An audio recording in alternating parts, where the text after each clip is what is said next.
welcome. I am Pia and you're watching a very special episode of Explained by NewsX. Today, we shall take a look at the Jagannath Temple in Puri, particularly its Ratna Bhandar. The temple is dedicated to Lord Jagannath, who is a form of Lord Vishnu, one of the three principal deities in Hinduism. Lord Vishnu is known as the preserver, the supreme being who creates, protects and transforms the universe. The Sanskrit word Jagannath is synonymous. An etymological dissection points to this. Compounded of Jagat meaning universe and Nath meaning master or lord, Jagannath translates to Lord of the universe.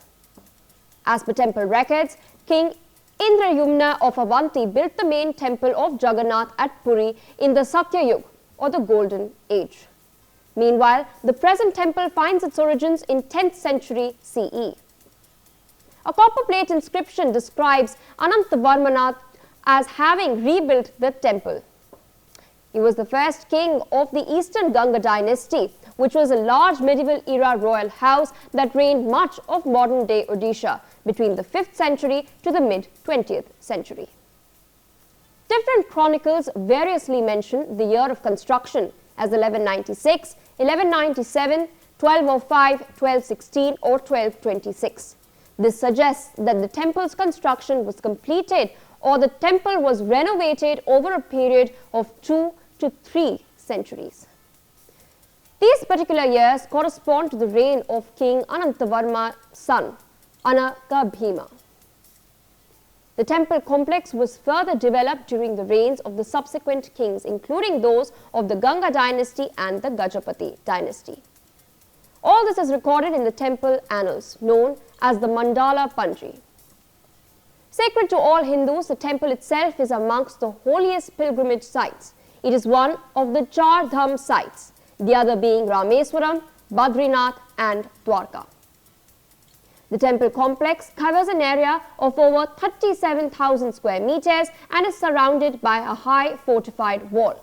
6.1 meters high, the wall is known as the Meghnad Pacheri. The temple complex contains at least 120 shrines. Amongst these, the main temple tower is built on a raised platform of stone, rising to a height of 65 meters. The pyramidal roofs of the surrounding shrines and adjoining halls rise in steps towards the tower like a ridge of mountain peaks. Located right in front of the main shrine of the temple is the Jagmohan or the assembly hall. It is here where the Ratna Bhandar or the secret vault is located. According to prior records, the inner chamber of the Ratna Bhandar has a collection of the rarest jewellery including diamonds, gold and precious gems. The Bhandar contains 180 types of ornaments, including 74 varieties of pure gold ornaments and some, in fact, weigh more than 1.2 kilograms. There are plates made of gold, diamond, corals and pearls as well. Apart from this, more than 140 silver jewellery items are also kept in the treasury. This repository safeguards valuables not regularly used for the deities, reflecting centuries of devotion and cultural heritage. Since the colonial era, there are only 2 instances of the Ratna Bhandar being opened till now. The first was in 1805. Puri collector Charles Crome made a list of ornaments stored in the inner chamber that included 1,333 items.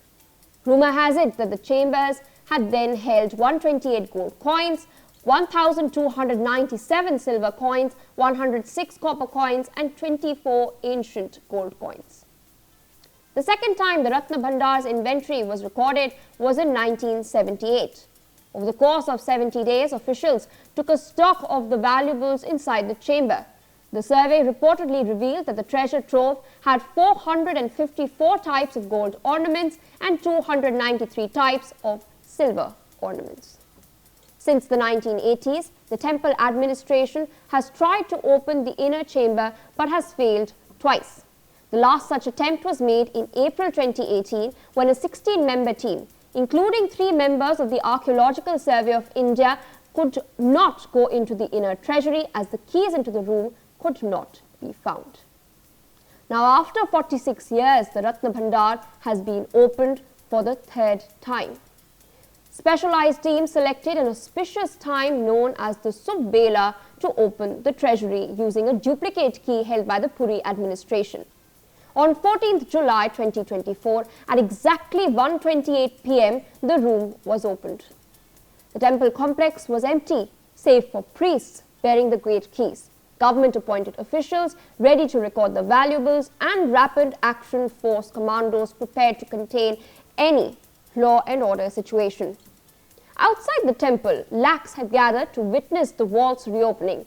This time, the entire process of entry into the Ratna Bhandar was videographed to create a digital catalogue of the ornaments for future reference. The opening of the treasury coincided with the Rath Yatra, the largest Hindu chariot festival celebrated annually. A staggering 1 million devotees gathered and offered obeisance to Lord Jagannath.